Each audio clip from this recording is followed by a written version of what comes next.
At noon, we got Houston, who's 1-2, traveling to Cincinnati, who's 2-1. Cincinnati favored by 5 on FS1. Donovan Smith for the Cougs has gone 51-79, thrown for 537 yards, 2 touchdowns, 3 interceptions.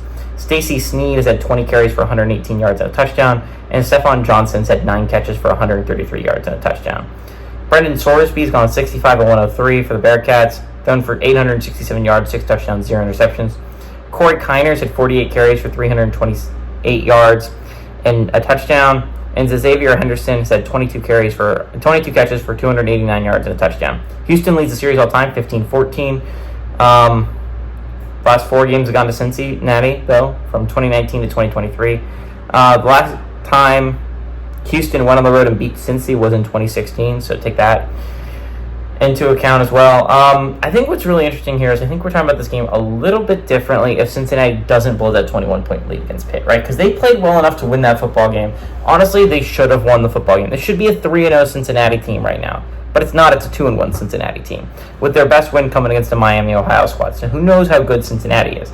Houston got its first win of the year last week. They beat Rice at home, which is nice because last year they went on the road to Rice and they pulled off a massive comeback, but came up just short, I think, in double overtime. So it's nice to get revenge there for the Cougs, but damn, it's been a little bit of a disappointing season so far. I think a lot of people expected it to not be immediate with Willie Fritz, right? He's a good head coach. He's coming from Tulane, a program that he really turned into a really good American squad. But again, Houston, by far, in my opinion, did the worst of any Group of 5 team transferring to the Power 4 last year. They showed the least amount of promise, and there's a reason why their head coach was fired, and none of the other 3's head coaches were fired, right?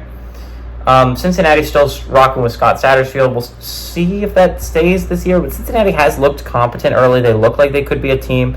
Brendan Sorsby has played some of his better football, in my opinion, this year. He's actually made some really nice throws and honestly played well enough to win in the Pitt game. Donovan Smith was a quarterback I was really kind of excited about heading into the year, and he just has not lived up to my expectations for the Cougs. Again, I thought the Cougs could be a possible fringe bowl team, but it just doesn't look like they're going to get there this year. Cincinnati's playing really solid football. I'm surprised they're only favored by 5 points because normally you give home team 3 points, which means that they only think Cincinnati's 2 points better than Houston. I think Cincinnati's actually a solid squad. I think they kind of prove it here. I think a lot of teams are undervaluing the Bearcats because of that 2-1 record. But honestly, if you watch the game, they blew it at the end, but this could easily be a 3-0 team. They've played well enough to be a 3-0 team. And I view a 2-1 team that barely lost against a team that is undefeated, by the way. Pitt has not lost another game. A little bit differently than like a 2-1 squad that got their butts kicked, right? I think you got to take things with a grain of salt. Cincinnati definitely has a loss, and you can't argue against that, but they've played well enough to win in every single one of their football games. Houston has not played well enough to win in every single one of their football games.